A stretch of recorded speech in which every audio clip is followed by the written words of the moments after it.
nga!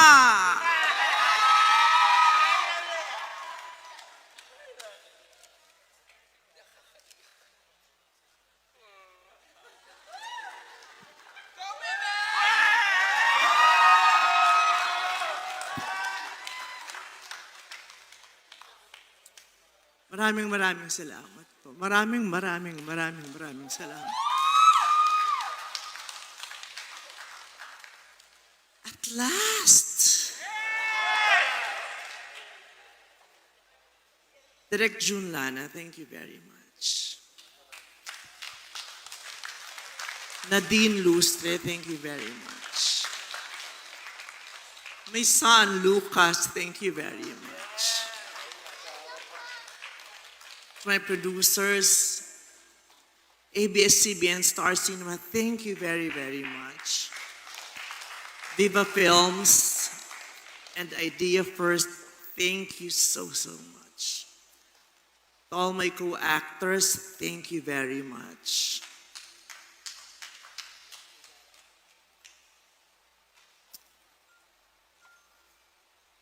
Hindi ko alam, bago ho sa akin itong pakiramdam na ito, itong karanasan na ito. Hindi ko alam.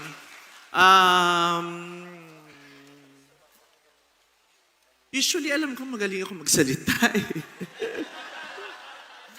Hindi ko alam ang sasabihin ko kasi I don't usually prepare my speeches. Especially ngayon at sa film festival, pag nominate ako ng ganitong award, hindi ako talaga nagpe-prepare kasi hindi naman ako nag-expect.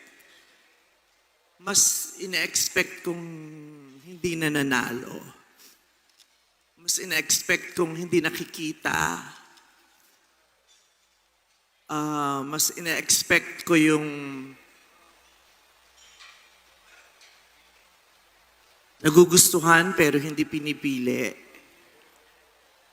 O mas nasasanay ako dun sa napipili pero hindi maaari. But tonight, maaari na.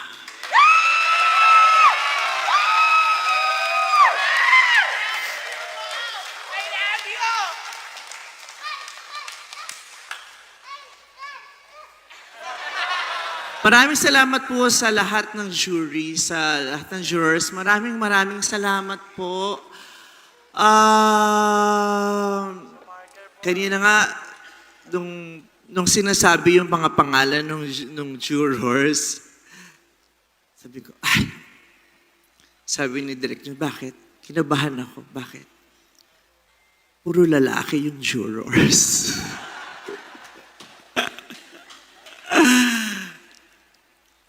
Tapos may pare. Pero salamat po, nakita niyo po ako. Salamat po, kinilala niyo po ako. Maraming salamat po. It's really 2025. And it is really possible. And it is real. Queer people can be best actors.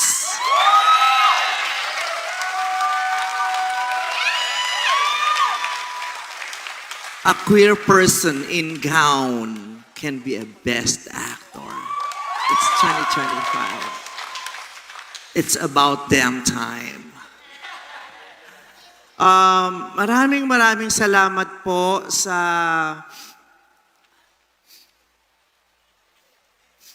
sinisipon ako. Maraming salamat sa mga producers ko at sa writers ko at sa Metro Manila Film Festival for allowing us to tell a wonderful story. Maraming salamat sa aking direktor na hinayaan mo akong isabuhay ang isang karakter na realidad ng napakaraming individual, lalong-lalo na bahagi ng LGBTQIA+ community. Binigyan niyo po ako ng pagkakataon sa pelikulang ito na ikwento at isiwalat ang isa sa pinakamabibigat naming takot. Hindi yung takot na maaaring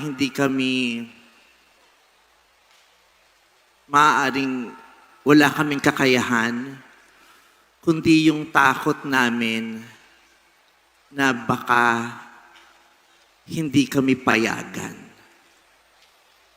Sa istoryang ito na ginampanan ko sa Call Me Mother, ginampanan ko po yung isang tao na may sapat na kakayahan, may sapat na laki ng puso at kalusugan para magmahal, pero takot na takot dahil baka hindi payagan.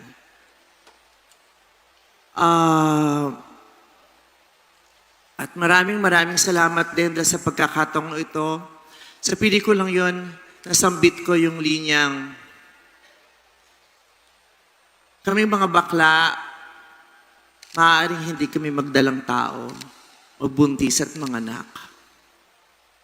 Pero nanay kami.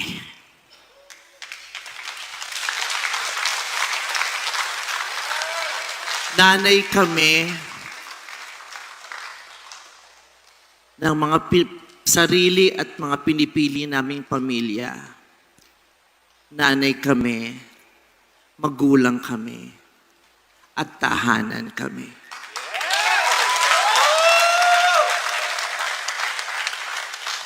Salamat po talaga dito, gulang, sa lahat ng mga piniling maging magulang. Sa nanay ko, maraming salamat sa nanay ko na minsang lumisan para panindigan ang pangako niya na bubuhayin kaming mga anak niya. Sa nanay kong umalis para magsakripisyo, para malungkot, para mag-isa, para may kainin kami at huminga. Sa kapatid ko kay Tabug na araw-araw pinipilit ng subukang magpakaina. At sa isa ko pang kapatid, ang ate Tina ko na naging nanay ko nung umalis ang nanay ko. Sa kapatid kong si Babot na naging nanay ko rin at pinalaki ako sa takot sa pamamagitan ng tingin niya. Kaya pinipilit kong magaling para hindi ako mapagalitan niya. Sa mga nanay ko sa industriya, kay Tita Cory, kay Wende Ramas na nanay ko. Maraming salamat. Inaalay ko rin itong award na to kay Ryan Bang, nakauna-unahan kong anak. At lalo't higit pinasasalamatan ko at inaalay ko itong parangal na to to my baby, to my partner, my husband, my soulmate, my best friend, Ayon. This is also for you.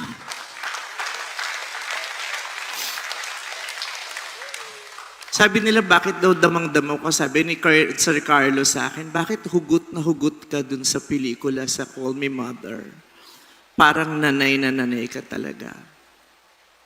Kasi dabang-dama ko talaga. Kaya gusto kong mag-sorry kay Ayon dahil taon-taon, pinaplano naming magkaanak. Pero dahil sa dami ng iniisip ko at obligasyon ko at trabaho ko at napakaraming gusto ko pang gawin, taon-taon, hindi rin namin itutuloy yung plano namin. Kaya parang taong-taon namamatayan din kami ng anak. Kaya sana magkaroon pa ako ng mahaba pang buhay para at sana makapagdesisyon na talaga ako para maibigay ko na yun sa pamilya namin. Kasi gusto ko na talagang maging nanay. Kasi gusto ko nang magmahal ng bata na sarili ko, na akin, na pwedeng-pwede dahil nanay talaga ako. Maraming salamat po. Salamat.